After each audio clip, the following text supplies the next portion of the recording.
আর্টকেমের relief টুলগুলো নিয়ে আজকে আমরা শেপ এডিটর নিয়ে কিছু জানবো।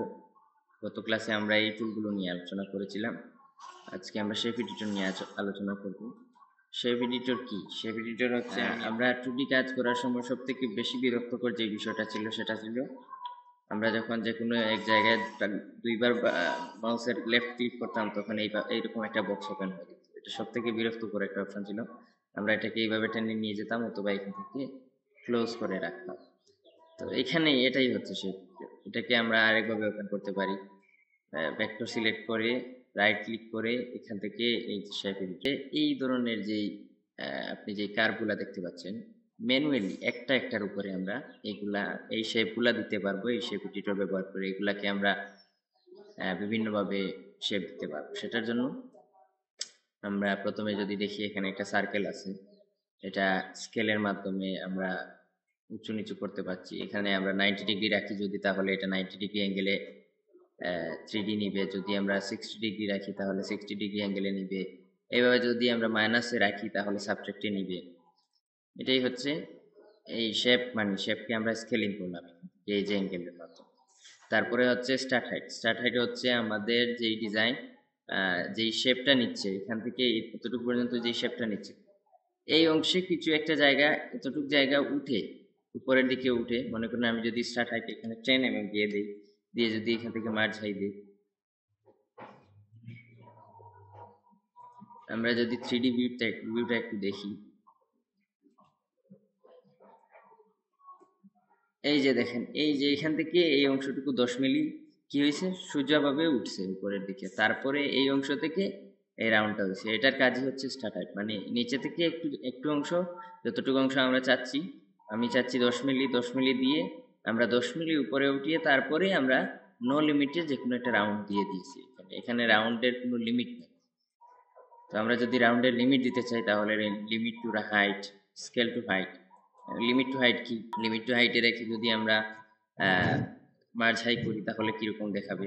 আমরা যদি লিমিট টু হাইটে রাখি তাহলে আমরা যখন নো লিমিটে তখন আমাদের এই দুইটা বক্স ওপেন হয় না, কিন্তু যখন আমরা লিমিট টু হাইটে ক্লিক করছি তখন আমাদের হাইটের এই বক্সটা ওপেন হচ্ছে। তার মানে এই বক্সে আমাদের কাজ আছে।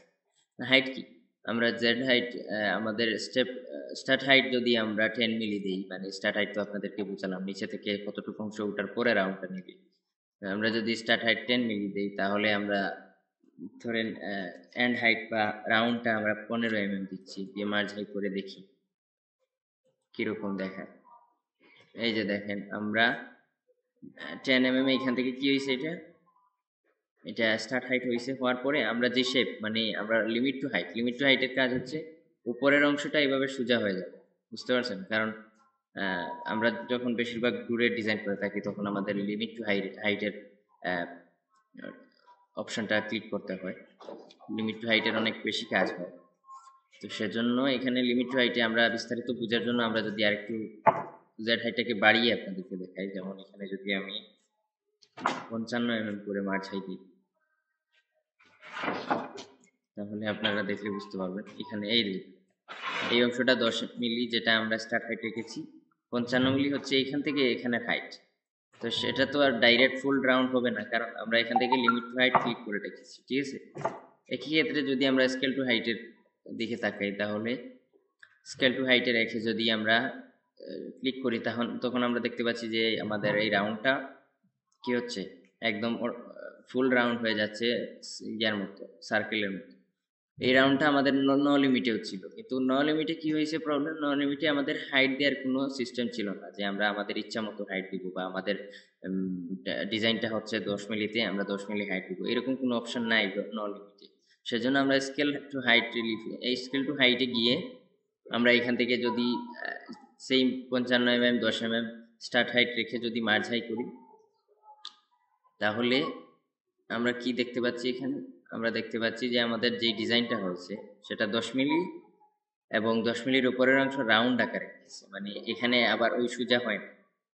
লিমিট টু হাইটে যেভাবে লিমিট হয়েছিল এখানে লিমিট টু হাইটের মতো লিমিট না হয়ে স্কেল টু হাইটে আমরা রাউন্ড শেপটা পেয়েছি।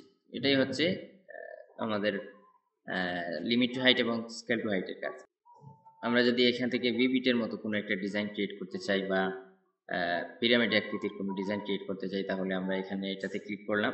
তারপর সেম আমরা এখান থেকে অ্যাঙ্গেল দিব। অ্যাঙ্গেল দেওয়ার পর অ্যাঙ্গেল বলতে আমাদের এই স্কেলের মানে হাইটটা আর কি, স্কেল আমরা কত টুক অ্যাঙ্গেল চাচ্ছি এখানে, সেটা এখান থেকে আমরা ম্যানুয়ালি ক্লিক করে দিব। তারপরে এখান থেকে অথবা আমরা এখান থেকে চেঞ্জও করতে পারি। তাহলে দেখেন কি অবস্থা। আচ্ছা, ধরেন আমরা যে কোনো একটা হাইট রাখলাম, তারপরে এখান থেকে স্টার্ট হাইটে আমরা 10 মিলিয়ে দিলাম বা নাই দিলাম, সেটা কোনো বিষয় না। স্টার্ট হাইট আমাদের স্টার্ট হাইটের কাজ আছে, কিন্তু সব জায়গায় স্টার্ট হাইট কাজে আসে না। আমরা যদি এই পিরামিড আকৃতির ডিজাইনটাকে যদি আমরা সার্কেলের মধ্যে নিই, তাহলে কিরকম দেখায় সেটা একটু আমরা দেখি। আমরা সেম যে হাইট সব কিছু সেম রেখে আমরা যদি স্কেল টু হাইট রেখে মার্জ হাইট করি, তাহলে রেজাল্টটা কি আসে আমরা একটু দেখি। রেজাল্টটা কি আসলো, যে এটা কিভাবে হলো, এটা ছাতার মতো, একটা ছাতার মতো হয়ে গেল, তাই না? তো সেটার কারণ হচ্ছে আমাদের এটার কাজ হচ্ছে, এটা একদম চতুর্পাশে কি করবে, সোজা করে এনে মাথার অংশটা চুকা করবে এবং এটা উপরে রাখবে। এই যে এটা উপরে রাখবে। একই ডিজাইন যদি আমরা কি করি, একই ডিজাইন যদি আমরা স্কোয়ারে নিই, তাহলে কিরকম ভিউ আসবে। আমরা যদি স্কোয়ারে নিই, এটা স্কোয়ারে যদি নেই,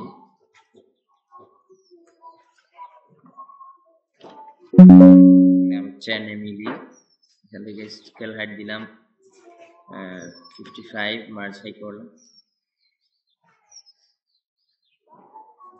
যখন আমরা এটাকে কি করলাম, যখন আমরা এটাকে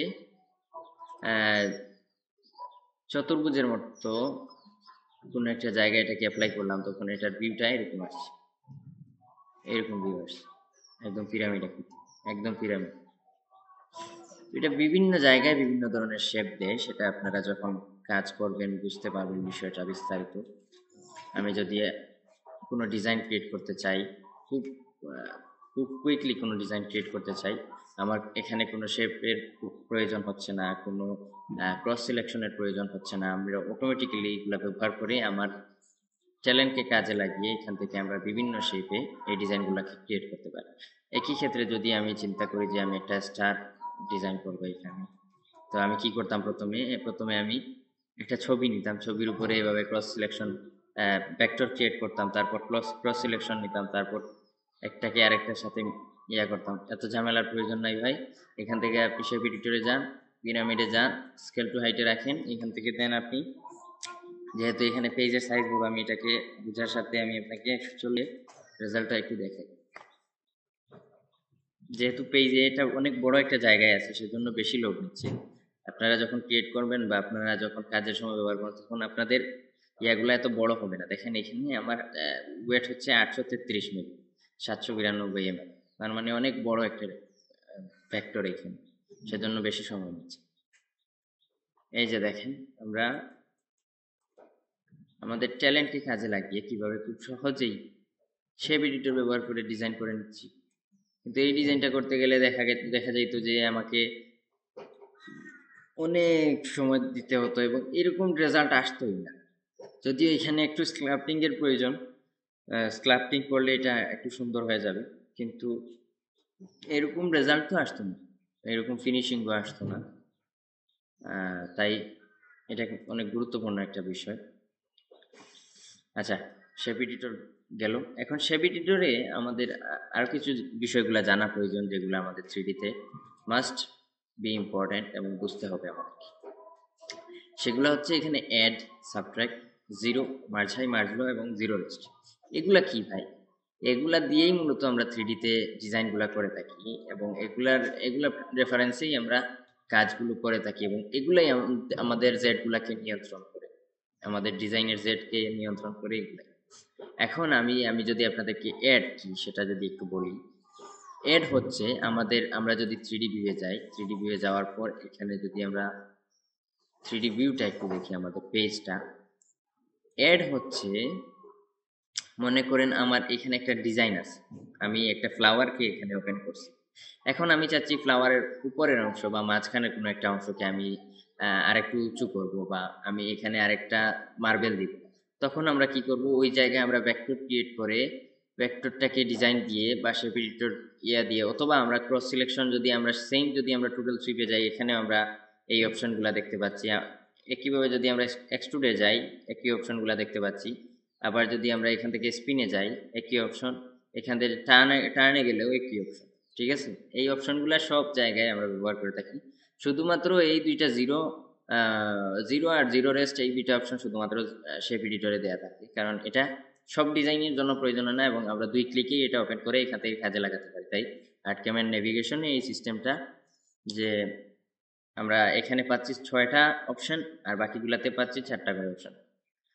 তো এডের কাজ হচ্ছে যে কোনো একটা ডিজাইনের উপরে, মানে যে কোনো একটা ডিজাইন হচ্ছে তার রেফারেন্স, এবং রেফারেন্সের উপরে আপনার যেভাবে ডিজাইন নিচে যে রেফারেন্স আছে, যেই ভাঁজ আছে, ওই ভাঁজের উপরে আপনার দেয়া সাইজ বা হাইট মেজারমেন্ট করে একই আকৃতিতে, বা আপনি যে আকৃতিতে দিতে চাচ্ছেন সেই আকৃতিতে আপনি যদি 10 মিলি দেন, তাহলে আপনার নিচের যে রেফারেন্স সেটাকে মানে ওইখান থেকে অ্যাডজাস্ট করে, আমি যদি আরো একটু আপনাদেরকে বোঝানোর জন্য যদি আপনাদেরকে দেখাই, আমি যদি এখানে 10 মিলির একটা নিয়ে নিলাম, তো এখানে বিষয় হচ্ছে আমার এটা কিন্তু ফ্ল্যাটে আছে, ঠিক তাই না? এখানে তো কোনো ইয়া নাই, 19-20 কিচ্ছু নাই, নাইলে তো আপনারা সহজে বুঝতে পারতেন। সেজন্য আমি 19-20 কিচ্ছু করে দেখাচ্ছি, আপনারা দেখেন। এখান থেকে যদি আমি এটাকে সাবট্রাক্টে দিই, সাবট্রাক্টে যদি আমি ধরেন আমি এখান থেকে 8 মিলি সাবট্রাক্ট দিচ্ছি। আচ্ছা, আবার আমি আপনাদেরকে বোঝানোর জন্য, মানে এটা কিভাবে কাজ করে, আমাদের অ্যাডটা কিভাবে কাজ করে সেটা বোঝানোর জন্য এটা আমি করতেছি। 8 mm যদি আমি আবার এখান থেকে যদি আমি মার্জ হাই দিই, তো এই যে দেখেন, আমাদের মনে করেন যে এটা আমাদের একটা ডিজাইন আমরা ওপেন করছি, রিলিফ একটা ফাইল আমরা এখানে ওপেন করেছি, ডিজাইনটা দেখতে এরকম। এখন আমি চাচ্ছি ডিজাইনের এই অংশটা একটু নিচে চলে গেছে, এই অংশটাকে আমরা আরেকটু উপরে উঠাবো, এবং উপরে উঠাবো সেটা কিভাবে উঠাবো, একই ফরম্যাটে রেখে, মানে কোনো চেঞ্জ হবে না ডিজাইনে, বা ডিজাইনটা 19-20 বোঝা যাবে না। তাছাড়া যখন আমরা কোনো ডিজাইন করি, মনে করেন যে আমি এই ডিজাইনটাই করবো, তো আমি তো এটা শেপ এডিটর দিয়ে করে নিয়েছি। অনেক ডিজাইন আছে যেগুলো আমরা শেপ এডিটর দিয়ে করতে পারি না, বা আমাদেরকে টুরেল সুইপ ব্যবহার করতে হয়, বা অন্যান্য যেই টুলগুলা সেগুলা ব্যবহার করতে হয়। তখন আমরা অ্যাডের কাজ করে থাকি, আমরা যে কোনো ক্রস সিলেকশন রেডি করে সেখান থেকে আমরা অ্যাড ব্যবহার করতে হয়। তো আমরা ধরেন এইটা আমাদের একটা রেফারেন্স, তো রেফারেন্স ইমেজের উপরে আমি চাচ্ছি এটার উপরে কি করব, এটার উপরে আমি এখান থেকে এই স্টারের ডিজাইনটা শেপ এডিটরে গেলাম, শেপ এডিটরে গিয়ে যদি আমি এখান থেকে অ্যাঙ্গেল সিলেক্ট করে যদি এখান থেকে আমি 15 mm রেখে যদি আমি এখন যদি আমি মার্জ হাই করি, তাহলে কি হয় আপনারা একটু দেখেন। এটাই হচ্ছে আর কি তফাৎ। যদি মার্জ হাই করি তাহলে কি, মার্জ হাই হচ্ছে আপনাদের যে রিলিফ আছে, আমাদের যে পেজ, আমি আপনাদেরকে বুঝাই, এই পেজের উপরে আপনি যত মিলি দিচ্ছেন, 15 মিলি সমানভাবে উপরে উঠবে, ঠিক আছে? তার মানে 15 মিলির নিচের অংশ আপনার ডিজাইনের নিচে চলে গেছে। সেজন্য আমাদেরকে এখানে কি ব্যবহার করতে হবে, এখানে আমাদেরকে অ্যাড ব্যবহার করতে হবে। অ্যাড ব্যবহার করার পর আমাদের রেজাল্টটা কিরকম হয় আমরা একটু দেখি। যদি আমরা এখানে অ্যাড দিই, আপনাদেরকে বোঝানোর সাথে বলতেছি, এই যে দেখেন অ্যাড দেওয়ার পর কি হয়েছে, এই ডিজাইনটা এটার উপরে চলে আসছে, তাই না? আমার রেজুলেশন কমানো, সেজন্য এরকম লাগছে। হ্যাঁ, এই ডিজাইনটা কি হয়েছে, এটার উপরে চলে আসছে। এখন আমরা এটাকে কি করব, এটাকে স্ক্লাপটিং করব, করে এটাকে সুন্দর মতো মিশিয়ে নেব, বা যখন আমি আরেকটু সময় নিয়ে এই কাজটা করব, তখন এরকম রেজাল্ট আসবে না, আরেকটু ভালো রেজাল্ট আসবে। এইটাই হচ্ছে অ্যাডের কাজ। মানে অ্যাড হচ্ছে আপনি যে কোনো একটা ফরম্যাটের উপরে আপনি এটাকে পেস্ট করতে চাচ্ছেন, এবং একই হাইটে রেখে পেস্ট করতে চাচ্ছেন, যাতে আপনার ডিজাইনটা নিচে না চলে যায়। সেম যদি আপনি মার্জ হাই ব্যবহার করেন, তাহলে আপনার ডিজাইনটা কি হবে, আপনার ডিজাইন রেফারেন্স যতই আপনি ডিজাইনের উপরে কাজ করেন না কেন, আপনার রেফারেন্সটা কি হবে, একদম আপনার পেজ থেকে নিবে। বুঝতে পারছেন? আপনার ক্যানভাসের যে পেজ আছে 3D ভিউয়ে, এই যে পেজ, এই পেজ থেকে আপনার যে জেড হাইট সেটা মার্জ হাইয়ে নিবে, সাবট্রাক্টের কাজ হচ্ছে আমরা যদি এবার আরেকবার এটাকে সিলেক্ট করি, এখান থেকে যদি আমি 15 মিলি সাবট্রাক্ট করি, সাবট্রাক্ট করলাম। এই যে সাবট্রাক্টের কাজ হচ্ছে আপনার যেই ডিজাইন আছে সেই ডিজাইনটা কি হবে, নিচের দিকে চলে যাবে। এই যে দেখেন এটা নিচের দিকে চলে গেছে, এটা কিন্তু নিচের দিকে চলে গেছে, নিচের দিকে চলে গেছে। এটা হচ্ছে সাবট্রাক্টের কাজ। আমরা এবার জিরো এবং জিরো রেস্ট কি সেটা বুঝি। জিরো, এখন জিরো আমি চাচ্ছি যে আমরা সবগুলা ডিলিট করি। এখান থেকে আমি চাচ্ছি, আমি একটা বক্স নিছি, এরপর এখানে আমি 10 মিলি জেড হাইটে যে কোনো একটা দিছি। দেওয়ার পর আমি চাচ্ছি যে আমার এই বক্স, মনে করেন যে আমি একটা পতাকা আঁকতেছি, এখানে বাংলাদেশের পতাকা আঁকতেছি মনে করেন। এখন আমার কি করতে হচ্ছে, এখানে আমার এখানে এই অংশটা সবুজ রাখতে হচ্ছে এবং এই অংশটা লাল রাখতে হচ্ছে, যদিও আমাদের এখানে কালারের কোনো অপশন নাই, আমরা কালার চেঞ্জ করতে পারছি না। আমরা শর্টকাটলি বোঝার জন্য আমরা যদি এখন চাই যে আমাদের এই সার্কেলের ভিতরের অংশটা রিলিফ, আমাদের যেই সার্কেলের ভিতরের অংশটা কি হবে, সার্কেলের ভিতরের অংশটা আমাদের কাট হয়ে যাবে এবং বাইরে আমাদের এই রিলিফটা শো করবে। আমরা যদি এখান থেকে এই সার্কেলে সিলেক্ট করে যদি জিরোতে ক্লিক করি, তাহলে কি হয়েছে, আমাদের এই সার্কেলের ভিতরের অংশটা জিরো হয়ে গেছে এবং আমরা দেখতে পাচ্ছি এখান থেকে যে আমাদের এই অংশটা কি হয়েছে, এই অংশটা জিরো হয়ে গেছে। এটা হচ্ছে জিরোর কাজ। মানে আমরা যদি কোনো একটা ভেক্টরের, সিলেক্টেড ভেক্টরের ভিতরের অংশ যদি আমরা কাট করতে চাই বা আউট করতে চাই, তাহলে জিরো ব্যবহার করা হয়। একইভাবে যদি আমরা কোনো একটা ভেক্টরের বাহিরের অংশ আউট করতে চাই, তাহলে জিরো রেস্টে ক্লিক করলে আমাদের বাহিরের অংশটা আউট হয়ে যায়। এই হচ্ছে আমাদের শেপ এডিটরের কাজ। শেপ এডিটর কি বুঝলাম, এবং আমরা জিরো, জিরো রেস্ট, মার্চাই, মার্কো, সাবট্রাক্ট সবগুলাই মোটামুটি বুঝলাম। এখন আমরা কি করব, আমরা এখন আমাদের পরবর্তী ক্লাসে আমরা আর্টকেমে কিভাবে 3D ডিজাইন করতে হয় ম্যানুয়ালি, আমরা কিভাবে একদম টুরেল 3 ব্যবহার করে ডিজাইন করব একদম বিগিনারদের জন্য, এবং যারা মোটামুটি লেভেলে আপনারা 3D করতে জানেন তাদেরও অনেক উপকার হবে। যেহেতু আমি আর্টকেম 8-এ এই ডিজাইনগুলো কাজ করতেছি, অবশ্য আমি চাইলে 2018-তে এই ডিজাইনটা করতে পারি, কিন্তু সেক্ষেত্রে 2018-র টুলগুলো একটু আর্টকেম থেকে, মানে টুলের থাম্বনেলগুলো একটু ভিন্ন হওয়ার কারণে আপনাদের বুঝতে একটু অসুবিধা হবে, সেজন্য আমি 8-এ করতেছি। কোর্স যখন কমপ্লিট হয়ে যাবে তখন আমরা আর্টকেম 18-তে মুভ করব এবং কিভাবে আর্টকেম 18-তে ডিজাইন করতে হবে সেই বিষয়টা জানবো। তো এতক্ষণ সাথে থাকার জন্য ধন্যবাদ। দেখা হচ্ছে পরবর্তী নেক্সট কোনো ভিডিওতে। ততক্ষণ পর্যন্ত ভালো থাকবেন, সুস্থ থাকবেন। আল্লাহ হাফিজ, আসসালামু আলাইকুম।